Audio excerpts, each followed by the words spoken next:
And here we are, 53 hours into this week's fast. And if you're still with me, I just want to pause and acknowledge what this means. You're not just going without food, you're stepping into a quiet space where your body speaks clearly. For years, especially for those of us with diabetes, metabolic dysfunction, or even emotional eating, our bodies became sources of stress and confusion, even conflict. We thought hunger was dangerous. We saw fatigue as failure.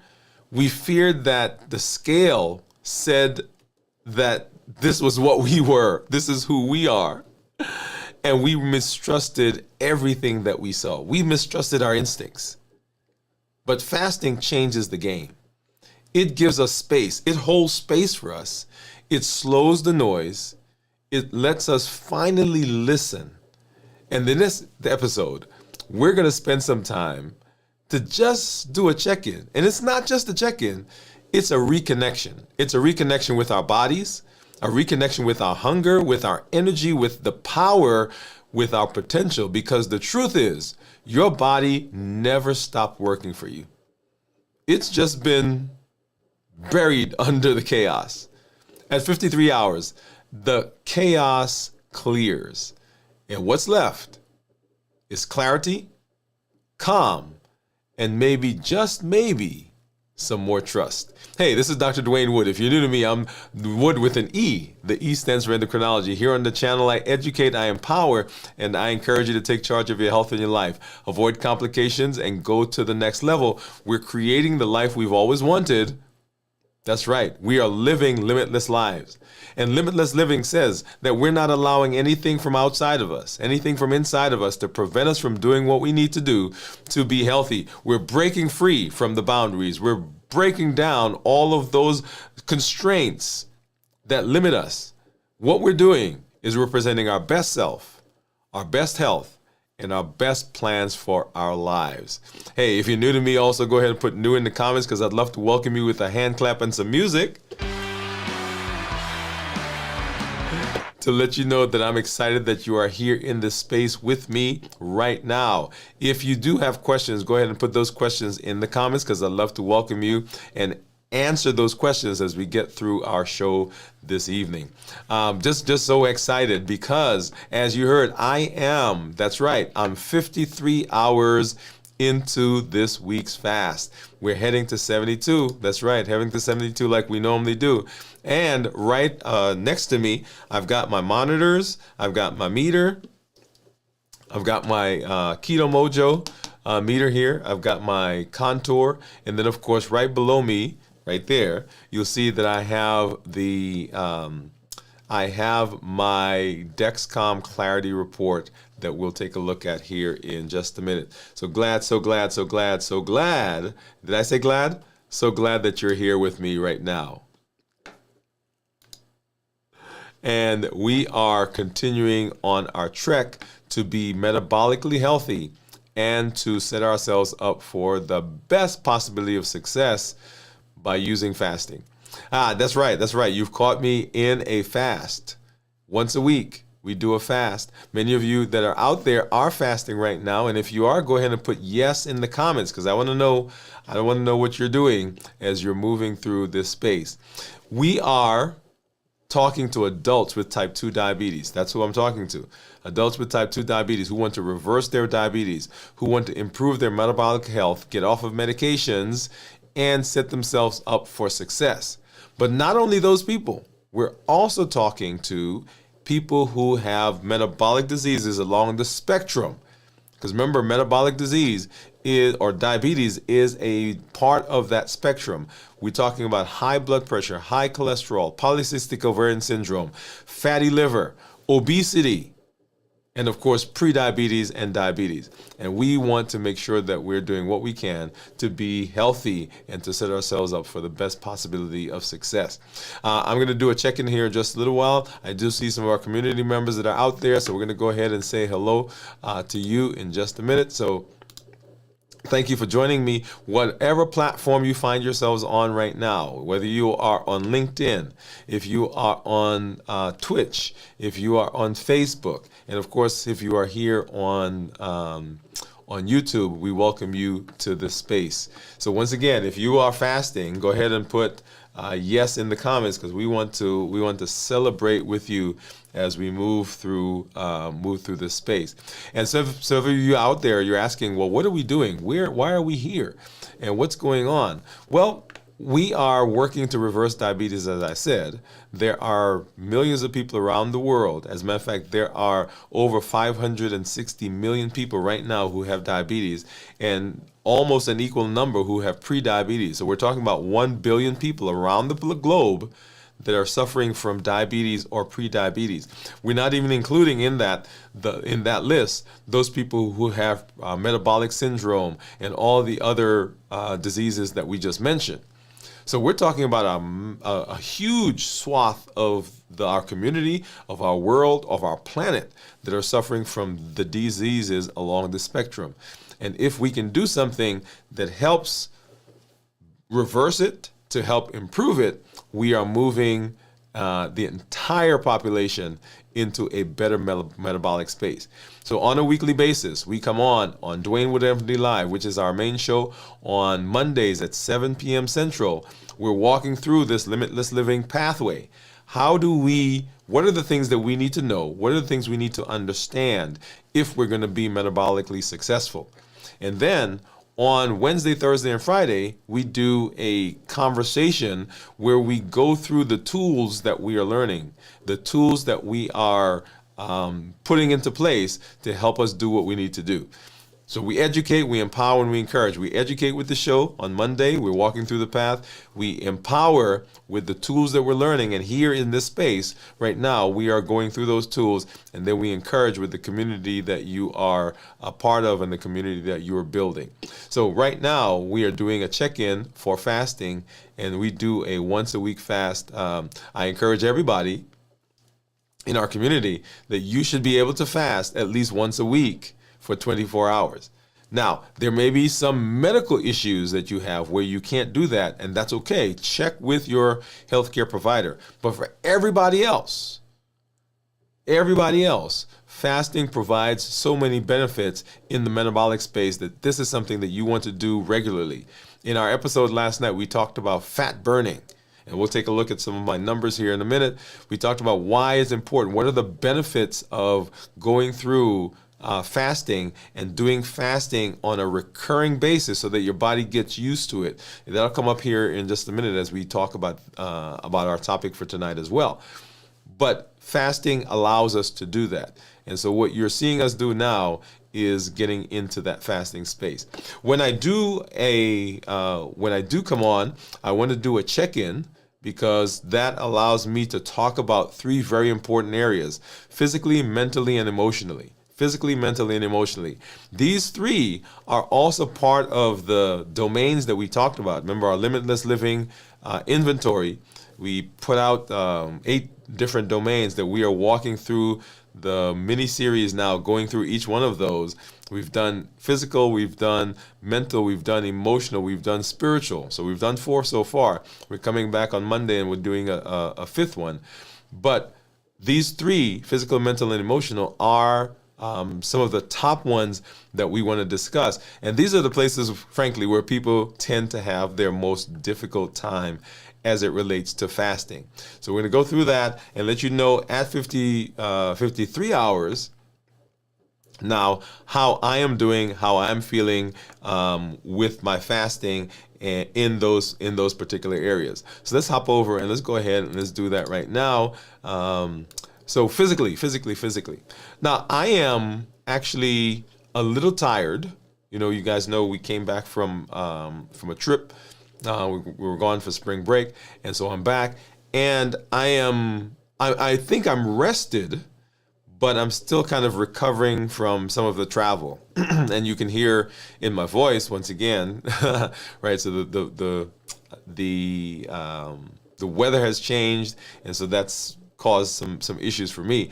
And so I think part of what I'm feeling, that fatigue, is the travel, getting back, getting into my rhythm, and then also kind of picking up a little bit of a cold. But other than that, I'm not feeling lightheaded, dizzy, sweaty. I'm not feeling palpitations like my heart's racing or skipping a beat. Of course, I'm making sure that I'm hydrating. As we talked about, and as we continue talking about, when you are hydrated, it will help to mitigate some of the things that you may feel, and you may think that that I'm fatigued from the fast itself. Okay, and then of course mentally, your thought process goes with as your physical goes, so goes the thought process. Because when you're fatigued, when you're tired, when you have not rested well, what happens is that your thought process also becomes cloudy, becomes difficult. Right now, I'm not feeling any of that. Some of the words or the phrases that people will use, they'll say, I'm feeling cloudy, I'm feeling fuzzy-headed, I'm feeling like I'm walking through a tunnel, I can't process. It feels like I can't get my words together. I'm grasping, right? So all of those are phrases that people will use. Right now, I'm not feeling that 53 hours in, and I think partially because I am rested, even though I'm feeling a bit fatigued right now. And then emotionally, I'm excited. I'm excited. So even though physically and mentally, or physically I may be a little off, emotionally I'm very excited. I enjoyed our trip. I enjoyed all the parts of our trip. It was a little cold. I enjoyed being in the cities we were in. They had great food, and though they had great food, I was able to continue my eating plan, okay? And I shouldn't say even though, right? I maintained my eating plan in the middle of all of that. And that's an interesting point to make right here, that our eating plan is not a interruption of our life. Our eating plan is a part of our life. So when I go on vacation, it's not that, well, people say, well, I'm going to go on vacation, and while I'm on vacation, I'm going to just eat, and then when I come back, I'll get back on my eating plan. That's the wrong concept. When you go on vacation, the eating plan goes with you. Come on. I need to write that down. Right, where's my paper? Right, so the eating plan goes with you because it's a part of your life. It's a part of your rhythm. It's a part of your structure, right? Rhythm, alignment, and structure are the things that we talk about. So when we're going on vacation, it's not that we're leaving this behind and when we come back we pick it up. Right, it goes with us because it's a part of what we do. Yeah, we need to do a show on that. Okay, so emotion. So I'm excited about that. Excited about being back, right? Because it's good to travel, but there's no place like home. So coming back and then met up with some folks this evening and just had a great time. We just a conversation. I like to hear people's thoughts and listen to them. And so we had some great conversation this evening just before I came on. And so, yeah, so emotionally feeling very good. Okay. All right. So let's hop over and let's say hello to, let's take a look at some blood sugars first. Let's do that. Let's go over and let's take a look at some blood sugars. And right now, you'll see here, this is what my blood sugar is. And so we're looking right here. I always got to, yeah, let's do it this way. So that, you see that squiggly red line? So that's my blood sugar, what it's been most of today. And you'll see that it has been below the dashed red line, and the bottom of that dashed red line, that's 70. So my blood sugar for most of today, well, all of today, really, has been below 70. If I go and I look at my my Dexcom, you'll see also that most of today that my Dexcom said that my blood sugar has been kind of skirting right at about 100 or lower, right? So going up above the 70 line, below the 70 line, and back and forth. So let's go ahead. This one allows us, and this is the last 24 hours. So this one allows us to actually take a look at what those blood sugars are. If I put my If I put my finger along that and I can run, there you go. See, there you are. So right now, right there, I think it said low. Just it didn't even give a number. And then we were down in the 40s, 70s, 60s, 70s, low 80s. Like, look at that. Okay. And so that's what has been going on for the last 24 hours in terms of blood sugar. And let's go ahead. Let's go ahead and look at what my monitors are saying as well. So here's my Keto Mojo. Here's my Contour. And let's grab my container. And so the blue ones are these are the strips for the Keto Mojo. The blue ones are ketones, and then the brown ones are for blood sugar. So let's grab one of each of those. We'll also need a lancet, and I'll grab this one. Get this back over here. And we'll need a strip for the contour meter. All right, come on, get out of there. Let's get that back over here. And let's go ahead and push this in. Get that there. And then open up. This is the glucose strip for the Keto Mojo. Get that in here. And then I'm going to go ahead and open up this one also, even though I'm not ready for it, but I'm just going to have it off to the side. And then in terms of lancing or lancets, I like these because I could provide as much pressure as I need. And as you know, sometimes with the spring-loaded one, because your fingers, they will get kind of calloused. And let's see, if you look at my finger right there, you'll see the discoloration. And that is from where I've been checking my blood sugar, right there and there. These are not so much, but this one I use sometimes. So I'm going to go ahead and use the one I normally use. And the reason people use the same finger is because once it gets a little calloused, it doesn't hurt as much. It still hurts. Like right now, ow, ow, ow, ow, ow. But it doesn't hurt as much. And let's make sure I got a good, no, I didn't think I, oh well, I don't think I went deep enough. So let's do that again. So I'm going to, okay, ow, ow, ow. Okay, let's see. How about that one? Well, I think I'm being a little sheepish. So let's see if that's gonna be enough. I think I may have to do another finger stick. I think that one is good enough for that. I think the Keto Mojo is gonna want more though. Yeah. So 50. All right, guys. Let's come back. And I'm going to take this out so that, and then I'll put it back in just a minute. Let me go ahead and let's get a real stick. Okay. Okay. I think that one should. Yeah. There we go. I was anticipating the pain there, so I didn't go deep enough. All right, so let's get this one started. Okay, so that's going. And then I'll need another drop. So let's go ahead and try to keep this so it does dry. So 50 for, and let's bring this back up. For 50 for the Contour, 45 for the Keto Mojo, and then of course right here you'll see 68 for the Dexcom. Let's get this out. And this one is the ketone strip that we're going to put in here. I remember last night we had some challenges with that because the number that it was giving for my ketones didn't make sense. So we'll see what it does tonight. And I didn't change the battery. I should have done that before we started, but we'll see. All right. And of course, as I normally do, I tease you guys. I'm not going to show you what that is. So if you think you know what my ketones are, go ahead and drop those into the chat. At 53 hours,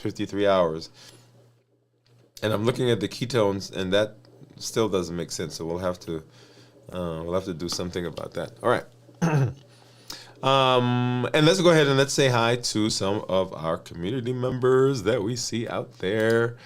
And let's see. So Gian is here. Hey, Gian, how are you? She says, hi, doctor. Happy to see you.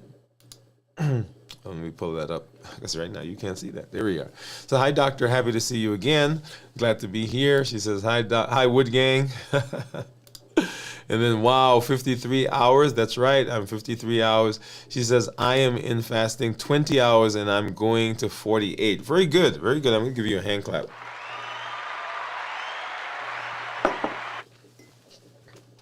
Give you a hand clap for that. And then she said, actually, I couldn't make 48 fasting yesterday, so I started fasting today again. And that's good, right? And as I've said to you before, to all of you, you can always restart the fasting, right? So if you break the fast and it wasn't your plan, it wasn't your intention to break the fast, that doesn't mean that everything is lost. That doesn't mean it's done. You ate, okay, now let's start the fast again right here, right where I am. And so that's what you're doing, and thank you for sharing that. Steve says, you're doing great, Gian. That's right. Gian says, hi, Steve. She said, I'm still feeling something missing when not eating. I feel comfortable when I eat. Yeah, I think a lot of us have that as well. And then Gian has a question. I'm going to go ahead and star that question because we'll come back to that. And then she says she thinks my ketones are going to be 1.2.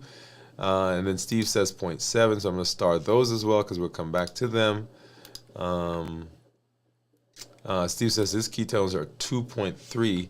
And I think I'm going to have to do something to my monitor. I saw the number, and it once again doesn't make sense. So I'm going to have to probably go ahead and change the batteries out. And then Gian says, wow, Steve, great numbers. Yes, great numbers. Great numbers for you. Awesome. All right, so let's go ahead and let's take a look. Let's go ahead and start our discussion. So we're talking about rebuilding confidence. Right? So that's the idea. So how to trust your body again. And you kind of heard me as I talked at the top of the show that for a lot of us, the body has become distrustful, because we're not sure really sometimes what's going on in the body. I can't tell you the number of patients that I talk to that says, I just don't get this.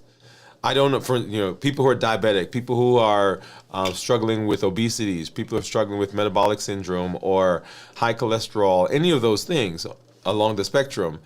And sometimes they just don't understand. If I'm doing this thing over here, why am I not getting this result? Because they expect a linear flow in those things, right? Whether it's blood sugars or weight, right? Because if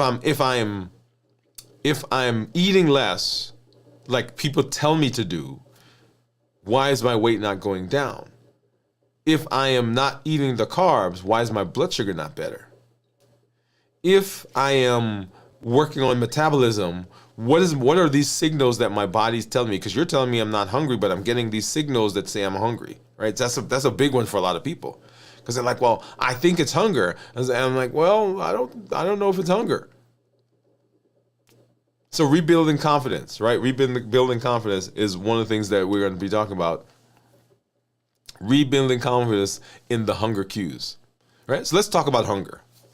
At 53 hours, most people realize that hunger isn't what they thought it was, right? Because we've trained ourselves to think about hunger in a certain way. And so there are certain signals that our body gives for whatever reason, and we interpret that as hunger.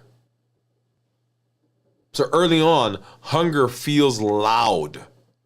It feels demanding. It feels uncomfortable. But as you move deeper into the fast, the sharp cravings, they start to dissolve. And underneath them, you get a softer, kind of truer signal. Because we've been using food for so many things that we've attached all of those meanings to the signals our body is giving, and we interpret those as hunger. So when we're fasting, particularly as we get into these longer fasts, we begin to realize that hunger comes in waves. It rises and then it passes. You don't need to feel fear about hunger.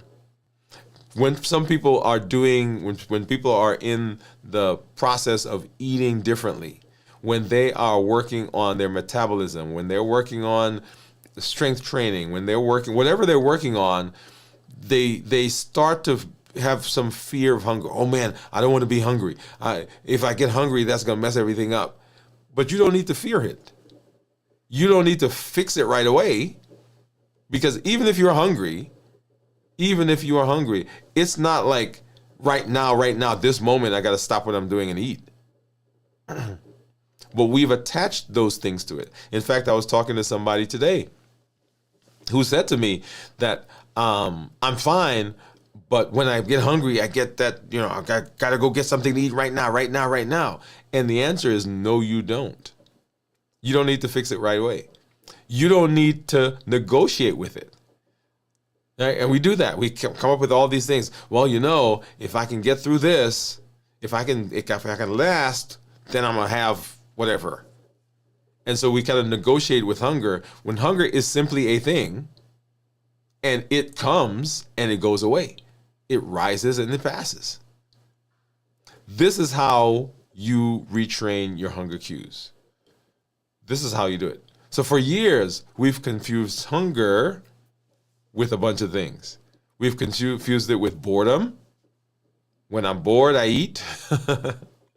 We've confused it with emotional triggers. We've confused it with habits. Remember our heat model: habits, emotions, access, and taste.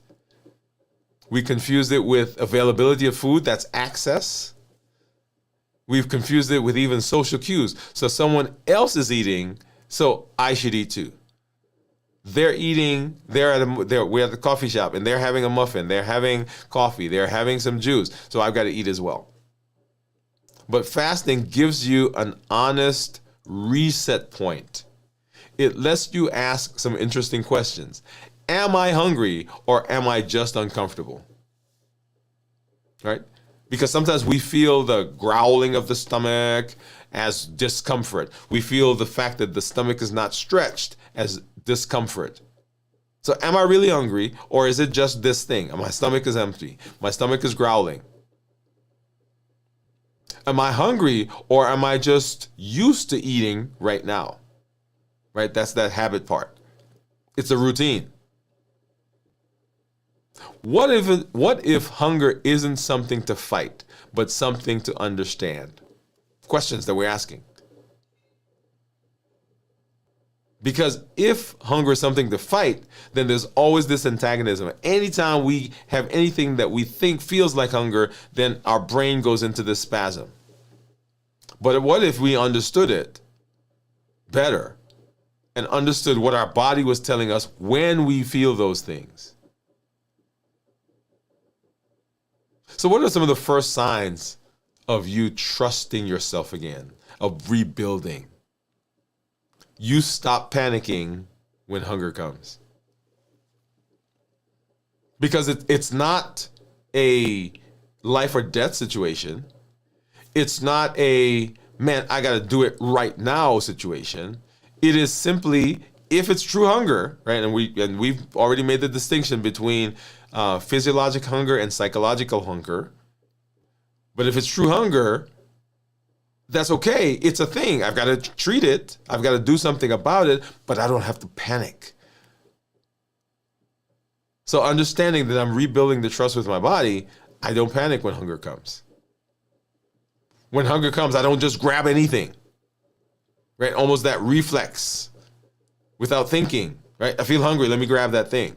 I feel hungry. Let me grab the cookie. Let me grab the cake. Let me grab whatever's around us. We grab it. And then another sign is that you're starting to listen. You're starting to understand what's going on in your body. And because you're taking that pause, remember our COPE model, we clarify, we observe, we pause, and we execute.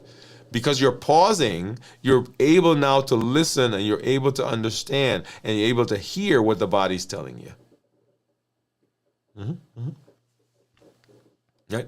And eventually, your body realizes, and you realize that we're listening to each other again. And the body said, well, I don't have to scream at her. I don't have to scream at him. I could simply do the signals that I normally do, that I need to do, and they are now listening to me, and they could understand what that means. So we're learning to trust each other. Your body knows what it's doing. At 53 hours, energy feels different.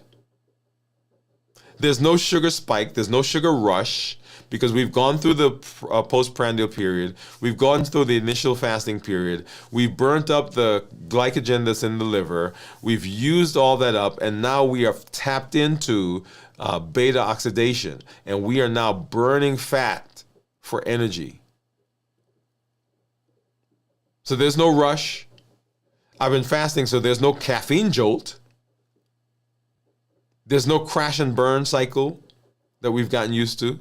You know, you kind of go through the day and you hit a wall and everything goes down. You drink some coffee or you eat something sweet and then you get the energy again and then it starts to wane. There's none of that. Because we've been fasting. We've been fasting for 53 hours. It's steadier, the energy that we have. It's more stable. It's cleaner energy. It's more grounded. Your body now is in a deeper state of ketosis. It's tapping into fat stores. It's using ketones as fuel. Beta oxidation is going on. Beta hydroxybutyrate, which is the one that the brain loves. The muscles are excited because you've provided them with ketones.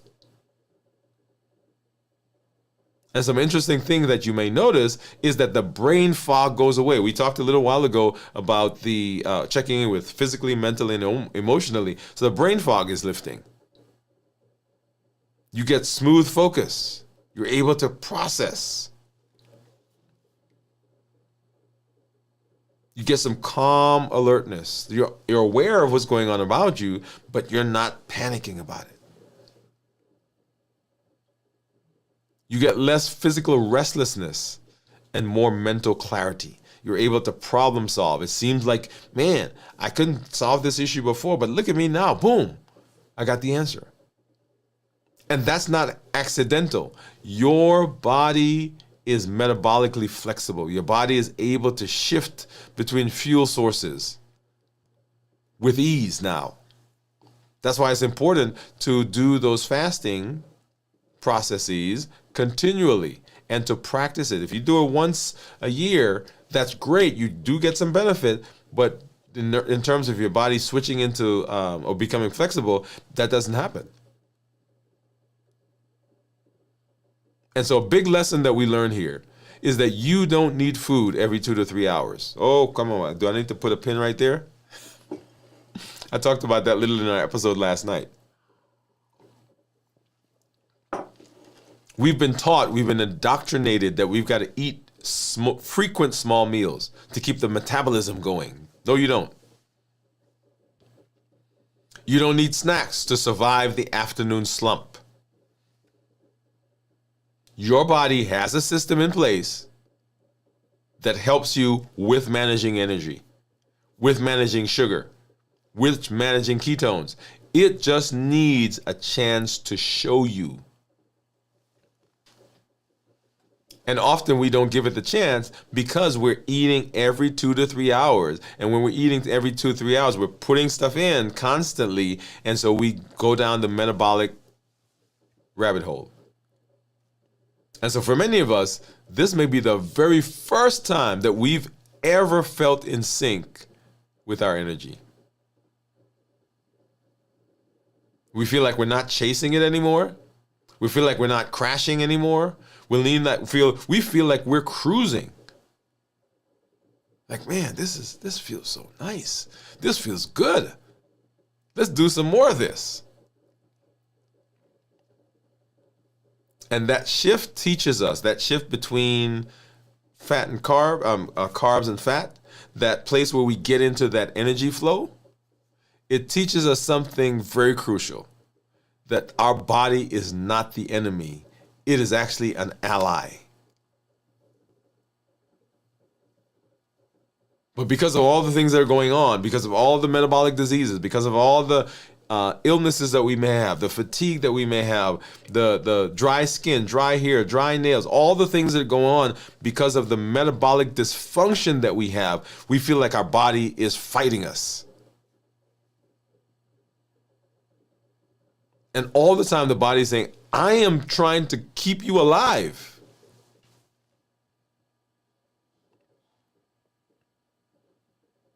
So when we get to 72, for 53 hours, when we get to 53 hours, it's proof that you're not broken. There's dysfunction, but you're not broken.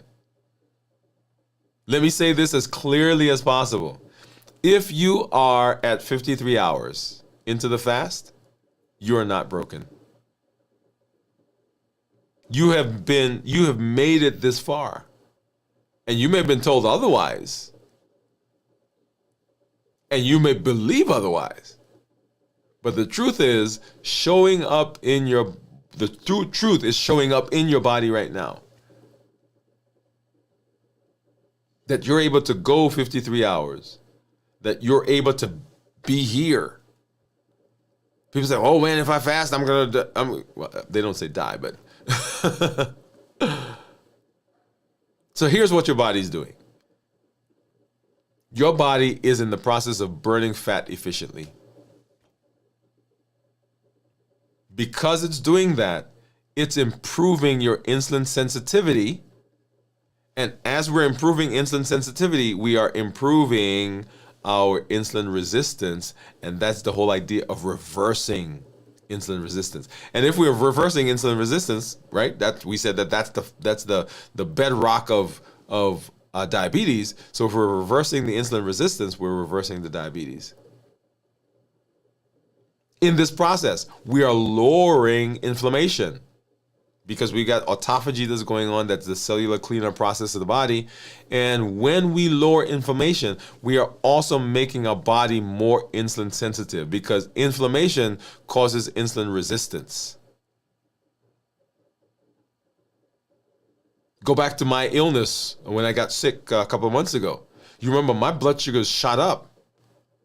This wasn't because there was any steroids being given. There were no other medications that were there. My body was inflamed. People who have rheumatoid arthritis, people who have other inflammatory conditions, your blood sugars are higher than they normally would be, possibly because of the inflammation that's going on in your body. And so when we're fast, we're also dealing with that. What else is the body? It's entering autophagy. We talked about the cellular cleanup process. So this is where we talk about improve cognition, we improve immunity, decrease inflammation. This is where we start talking about those neurodegenerative diseases that improve when you're fasting, like Alzheimer's, right? And Parkinson's and dementia. We start to see improvement in neuropathy, right? Because we're decreasing the inflammation that's there. And the body's protecting your muscles during this time, right? People say, oh, if you fast, you're going to lose muscle mass. No, that doesn't have to happen. And this is all happening without food, y'all. That doesn't sound like it's broken. That sounds brilliant. And the body's there like, I've been trying to tell you this. I'm working to do what I need to do to keep you alive. But we keep fighting each other. We're fighting the body. Man, my body is this and my body is that. The body is where it is because it is in the process of trying to keep you alive.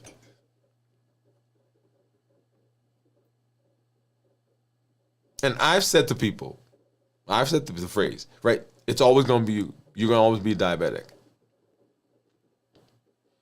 Now, there is a practical part of that, and that has to do with insurance because they won't let us call you non-diabetic anymore, right? Because it's an insurance issue. But the idea of reversing diabetes is very, very true. We've been told all kinds of things. Your metabolism is slow.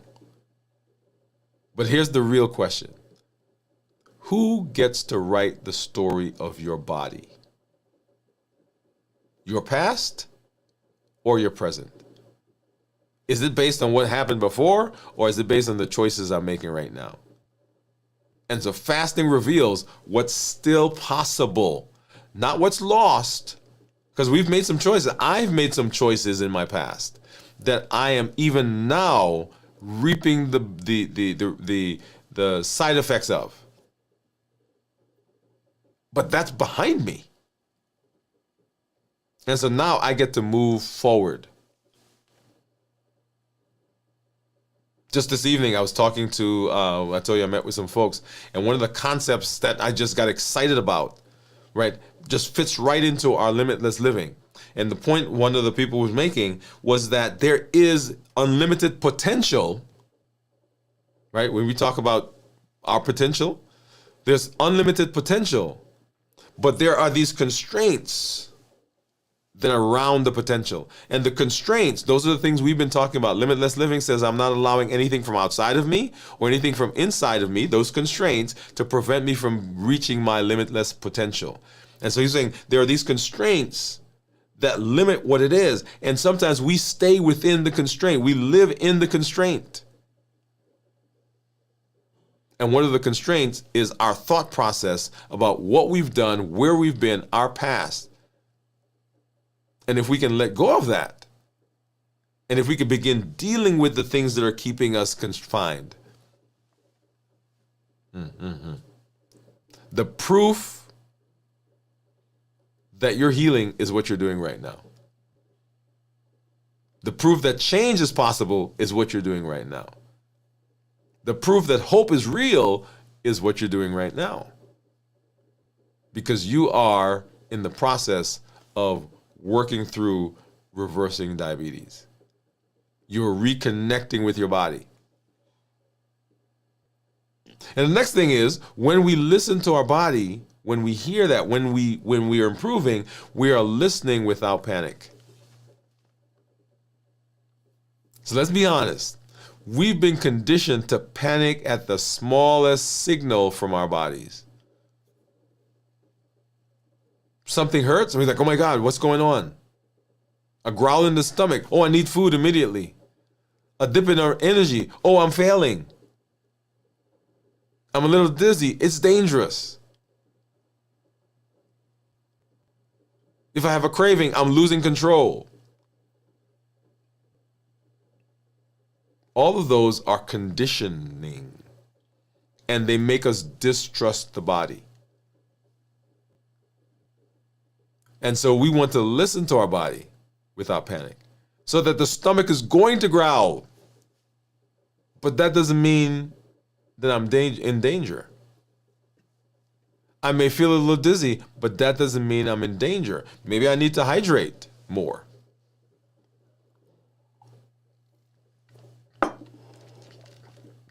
Right? So fasting teaches us different reactions. No longer are we tied to, because it stripped away all of the food related issues, right? Because we've been eating, and because we've been continually eating, we're eating every 2 to 3 hours, and insulin is flowing, and when insulin flows, then we get cravings and our weight goes up, and there's all this stuff that's going on. But when we fast, that all gets stripped away, and all we're left with now is what the body is doing, and the body's saying, hey, this is what's been going on. This is what I've been trying to tell you.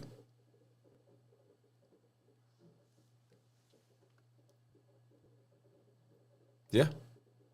So fasting teaches us, it's actually the pause in the Cope model.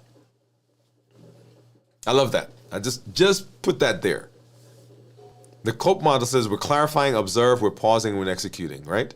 So clarifying, right now, we are in the process of fasting. And when we are pausing, when we're fasting, we're actually pausing. We're pausing everything else, and all that's left is what is going on in the body. We're pausing, we're breathing, we're observing, we're adjusting. And we're thinking now, I feel tired. Maybe I do feel lightheaded. Maybe I do feel like palpitations are happening. Maybe I'm thirsty. Maybe I need to drink more.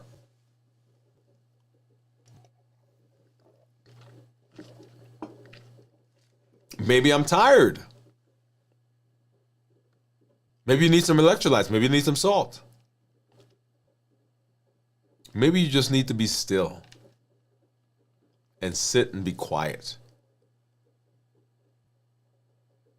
The most important thing that I want you to get is this. Maybe nothing's wrong. Maybe it just is. My stomach is growling. Maybe that's all there is. My stomach is growling. My stomach is empty. Maybe nothing is wrong. But we've begun to identify all those things that are going on in the body and say, yeah, that there's something wrong about it. So that mindset, responding instead of reacting, is a massive step in emotional maturity. And that can happen during fasting. You become more observant. You become the observer, not the victim. You're taking charge. You gather data, not fear. You replace panic with presence because I'm mindful. I'm paying attention to my body. This is what trust feels like. We're talking about trusting the body. So what is the emotional weight of the mistrust that we've had with the body? Well, let's go even deeper on that. So mistrust of the body often stems from trauma, some trauma that we've had. Not just physical trauma, but emotional wounds like failed diets. Man, I was on that diet and I did this and I went through all of this stuff, right? That I didn't eat for 2 days and I didn't do this and I drank juice for a month. You know, we got the water diet and I restricted this and I stopped eating the stuff I like and it just did not work. And every time now that you think of health, you think of weight, think of managing weight, your body, your brain goes into this thing and says, my body doesn't work right.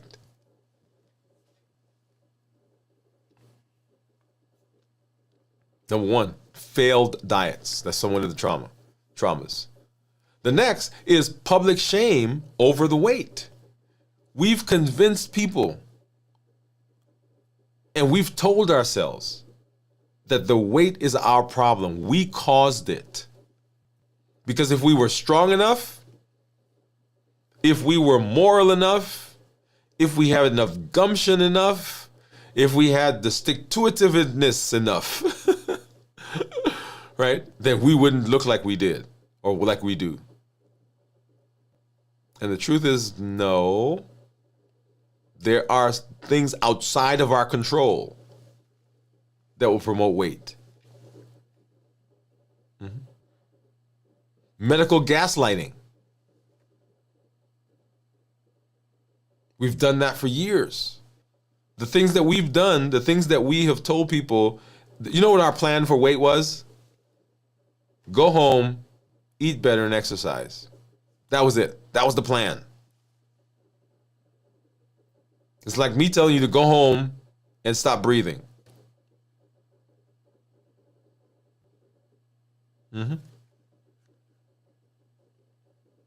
And then there are those things that come from emotion, right? Emotional eating cycles. Or when we talk about the heat model, one of those things there is emotion. Habits, emotions, access, and taste. Emotions. There are these cycles that we get in that can cause traumatic processes in our mind. And we've come to associate food with those. We've come to associate the body. Like my body craves that. My body is telling me to do that. My body, right? And we blame the body when the body is simply doing what it needs to do to keep us going and keep us surviving. Do you know what would happen if we didn't have the drives that the body has? Like if you decide you're going to stop breathing and the body didn't have the drive to breathe, you would die.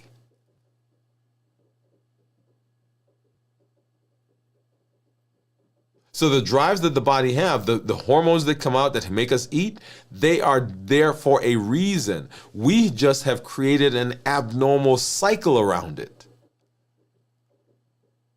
So emotional eating cycles. And then family patterns of fear when it comes to eating. Fear-based eating.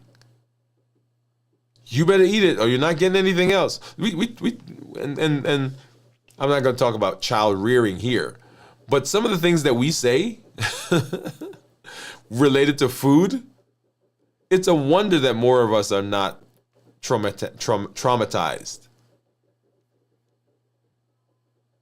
I'm going to give you a spanking if you don't eat your vegetables. What? You can't get up from the table unless you do that. You better clean your plate. There are kids starving in wherever. So fasting brings all of that up. And if you're not ready for it, it can feel pretty heavy.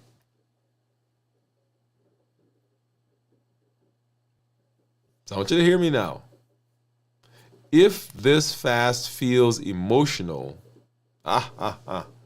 that's okay. If it feels emotional, that's okay. You're not just dealing with food. And often we think fasting is just about food. We're not just dealing with food. You're confronting decades of conditioning.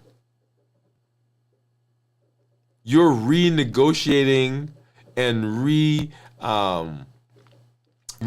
at an old contract that you created. The one where food equals comfort or protection or control. Comfort, protection, and control. And that is scary. That's scary. So how do we rebuild intentionally? How do we rebuild trust? How do we keep building this trust beyond the 52 hours? Well, one, we've got to acknowledge the progress. This is a big deal. 53 hours? Let it be a big deal. 24 hours? Let it be a big deal. 36 hours? Let it be. It's a big deal. Acknowledge that you have made progress. You didn't get to 72 hours. Okay. But 53, 52, 51, 49, 48, big deal. Track how you feel. Not just the numbers, but I want you to track your clarity, track your emotions, track your sleep, track your energy, track your hunger patterns. All of those things. Sometimes we look at the number, right? And I spend a lot of time with numbers because we talk about my blood sugars. We talk about what my graph looks like. We talk about my ketones. We spend a lot of time with numbers. But I want you also, when I do that first part of the check-in, has nothing to do with numbers. It has everything to do with how I'm feeling physically, mentally, and emotionally. Begin looking at those as you're fasting. And then begin setting new goals that's now rooted in trust. I will listen to my body. I will not be afraid of hunger. I will break my fast with kindness, not chaos. So it means that when I get to the end of the fast, I'm not just rushing in to grab anything I want. It is, man, I'm going to finish my fast. I'm ending the fast and I'm going to have something to eat. But I'm not panicking to get out of the fast. And then you want to reflect. And I recommend doing this on a weekly basis. So we're doing 24 hours once a week. So fasting is not just about abstaining. It's about becoming. Reflect on what you're changing. Is it working? Is it doing what you thought it was going to do? All of that is important. So here's what I want you to get. Here's what I want you to get. Fasting doesn't just give you better numbers. It gives you a better relationship with yourself. At 53 hours, your body has spoken volumes. It said, I'm working. I'm healing. I'm ready. And I want you to believe in me again. You don't need to micromanage your body. You need to partner with it so that you can be successful. You don't need to fear it. You don't need to fear hunger. You need to understand what hunger is and how it works. You don't need to fix. You need to listen to the body. So I'm going to ask you something right now. You ready?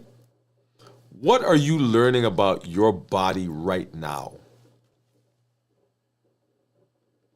What lesson are you learning?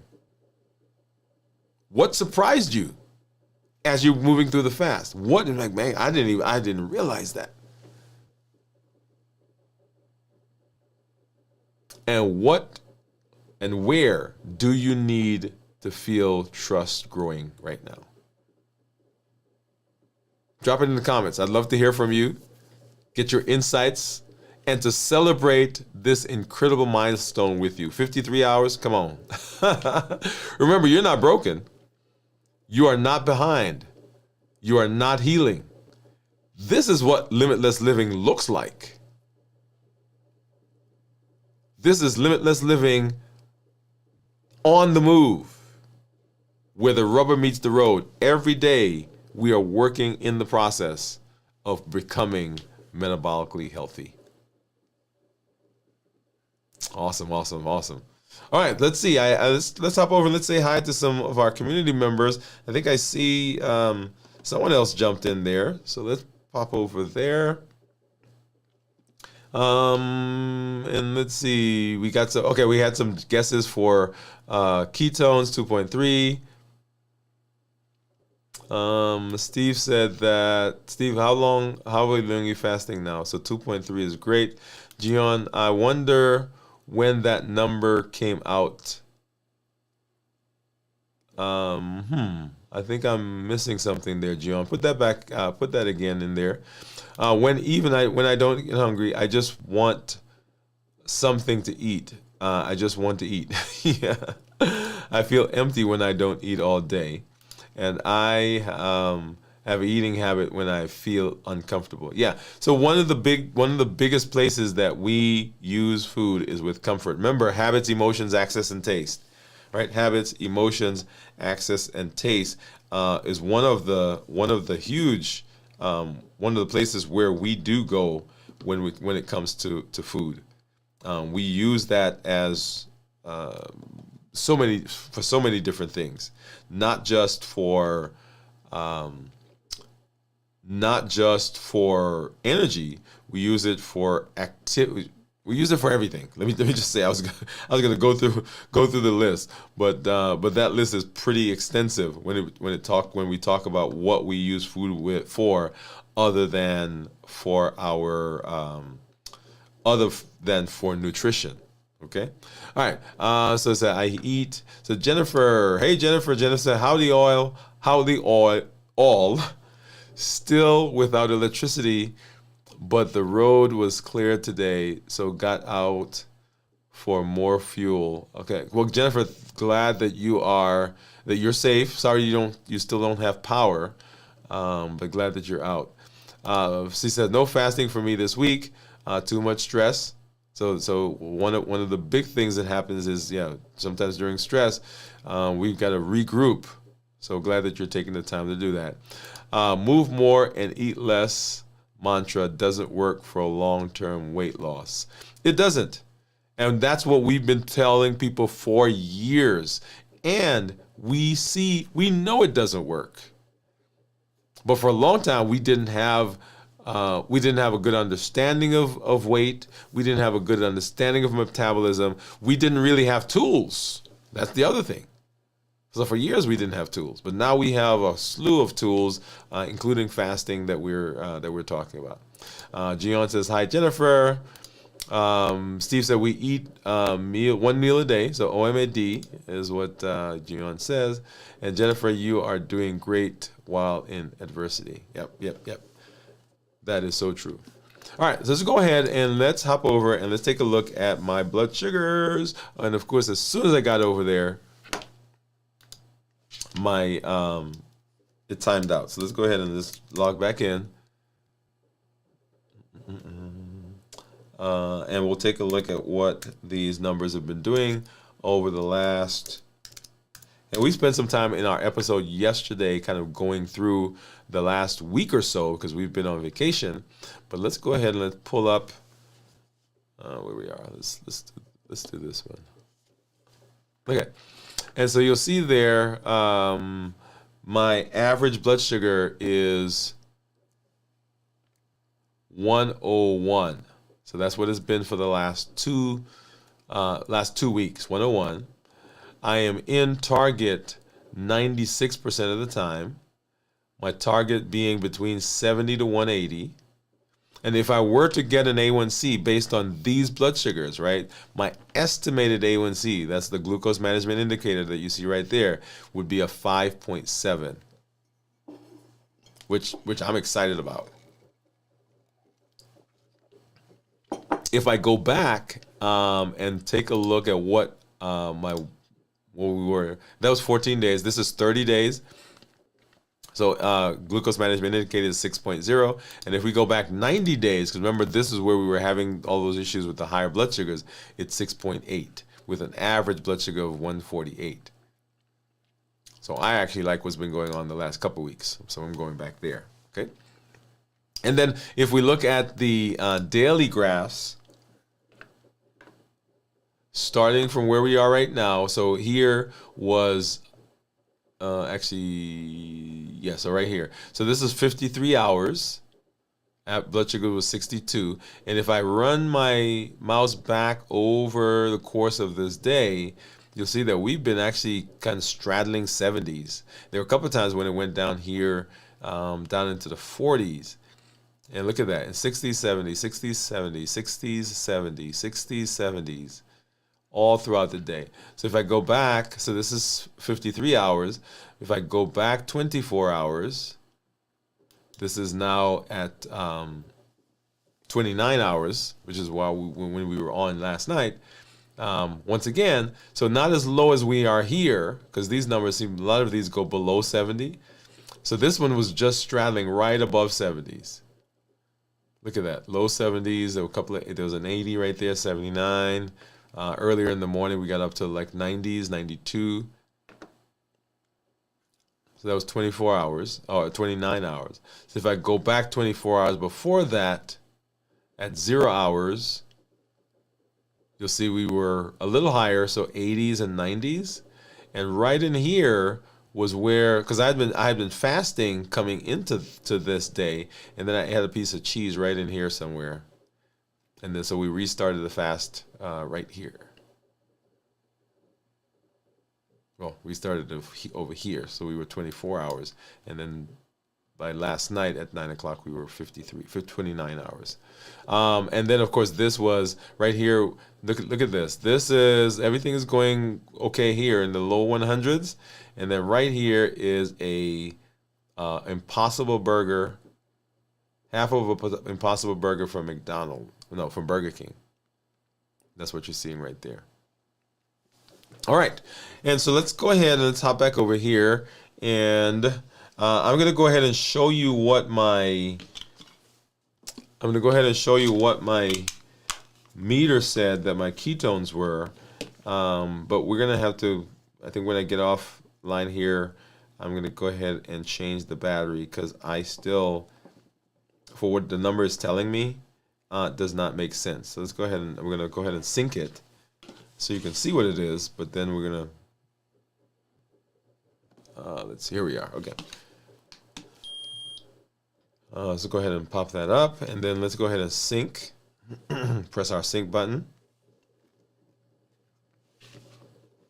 Da, da, da, da.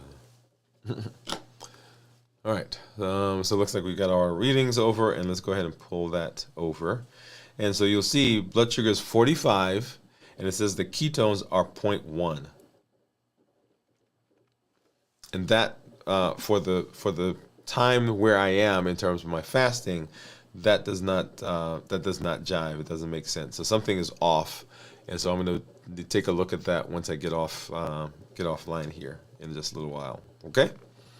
All right. So that's what my blood sugars are. So our big point here is, here's the big point.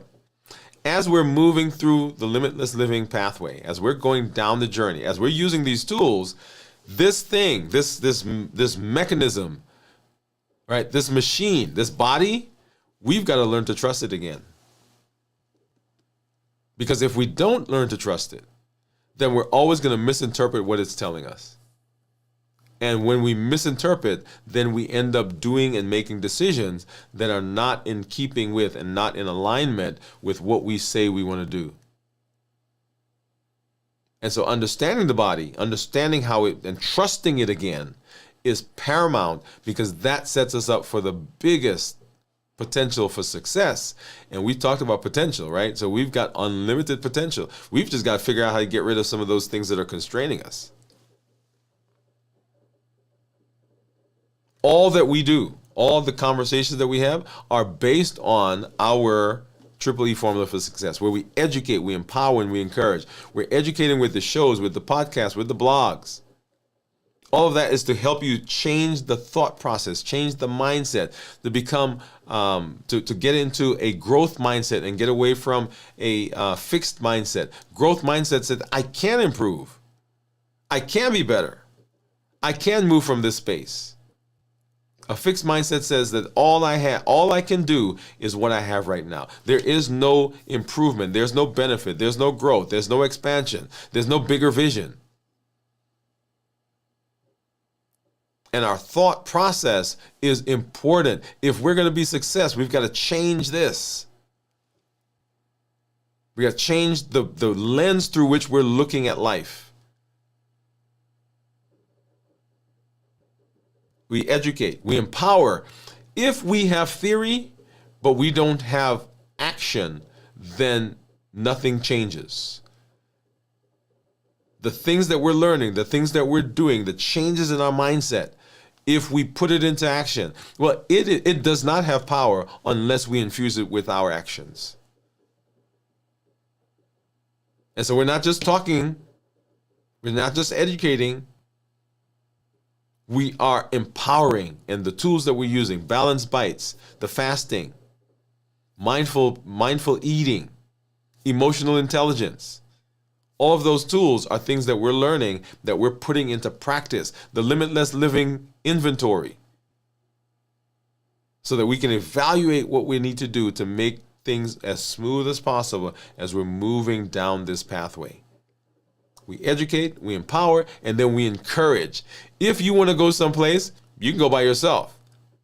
But if you want to go far, and you want to go long, and you want to be consistent, and you want to have the best possibility of success, go with other people. And that's what community is, the community that you are part of. The community that you are building is incredible. As I've got two asks for you. Number one, when you come, when you watch the video, if you're watching on the replay right now, if you're watching it live with us, the things that you're learning, I want you to get involved.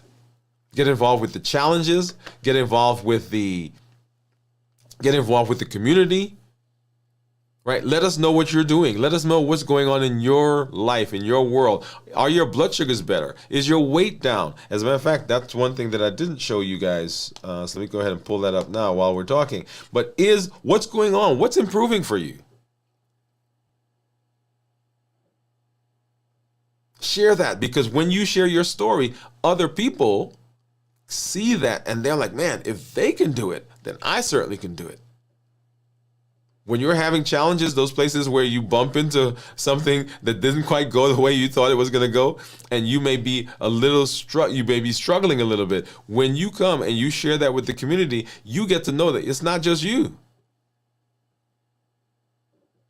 Like when I went, we were in London. Y'all, I was minding my own business. That's my story. I'm sticking to it. We're in London, minding my own business.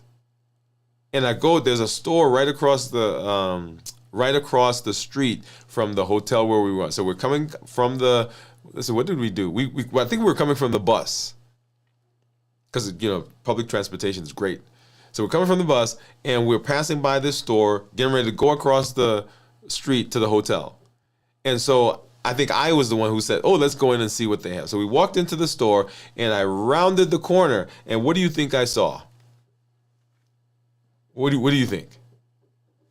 Should I put it up? Should I find it? Yeah, okay.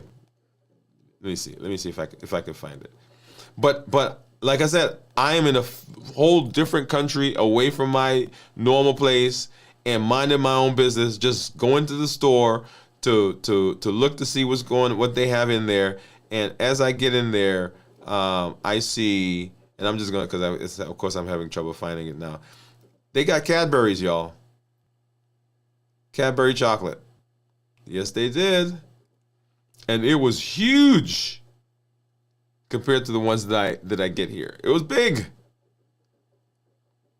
And I said to myself,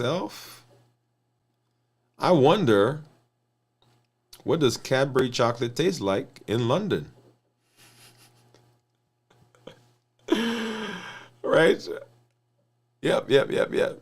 So what does it taste like in London? So I can't find it right now. I'll find it, because I'm gonna do an episode where we talk about our trip. So there was that, right?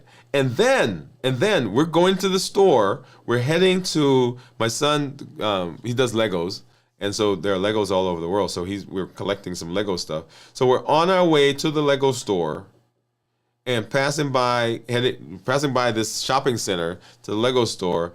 And as I'm walking by, guess what I see? Huh? Guess what I see? Can you guess? Oh, here it is. Okay, let me pull this up. No, that was back here. I see a Ben & Jerry's store. Ben & Jerry's store. So all over, right? So we're talking about encouragement. Okay, I'm not going to spend more time looking for that. So we're talking about encouragement. So it's not just you. We're all in that space. So when you come, share your story. And then number 2, there are over 1 billion people on the planet that suffer from diabetes and prediabetes. Along that metabolic spectrum, we have not even talked about the numbers of people who have coronary artery disease, who have had strokes, who are at risk for strokes, who have fatty liver, who have polycystic ovarian syndrome. All of those things, let them know that they can come here. We have all of these resources right here that they can come and go through. Don't even just send them. You come with them. Say, hey, let's go watch this playlist together. Let's go watch the how to reverse your diabetes playlist. Let's go watch how hunger works playlist. Let's go watch the metabolism, what metabolic dysfunctions we have. Let's go watch that playlist. Let's go watch some of these fasting videos where we're learning how to use the tools to reverse our disease. Share it at your church. Share it with your physician's office. Share it in your community. Tell your family members. We don't have to keep going out like this. We don't have to keep having people go on dialysis. We don't have to keep having heart attacks. We don't have to keep having strokes in the family. It's not that it's just a family thing. People say, okay, that's in my family. So does that mean that it has to happen? No. You can be a voice for change. You can say, I know a place where we can go and we can be better. I am always, always, always so excited when I get to hang out with you. We will be back tomorrow for our complete review of fasting. Saturday night, we'll be right here for Video from the Vault. On Sunday morning, This Week in Review at 6 o'clock Central.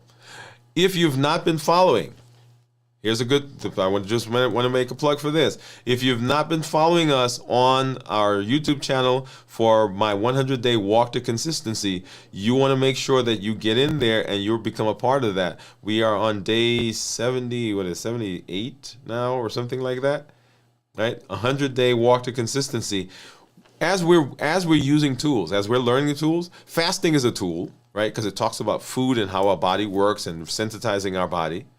Balanced Bites is a tool because it talks about how we ingest food. Remember, whole foods, minimize processing, no added sugar, starchy and non-starchy vegetables, lean protein, healthy fats, appropriate portion sizes, tasty, all of that. That's a tool. And then the other tool that we're using, another tool, is the walking. The 100-day walk to consistency is a time where you get to set the tone for your day. You get to move. You get to have some mindset change, learning as we go through the process of discussing the different topics. We're learning the keystone principles for our health. So that's an amazing one. You want to make sure that you get there and make sure that you are following us on that. And as I'm talking about this, I'm pulling this up, and we've broken them up actually into weeks. We've broken them up. They're all in a playlist, but we've also broken them up into weeks so that you can get there. And I'm gonna just go into one of the playlists and come over here. All right. So this is week number 1. So laying the foundation for consistency. Right. 100-day walking. Right, so another one of our playlists. Let me pop over here and change the playlist. So week number, let's see, what's going on in week number 10? Right, so week number 10 is strengthening your physical and mental health. So amazing process. So just join us for the 100-day walk to consistency. And I am, as I was starting to say, I'm excited to be here.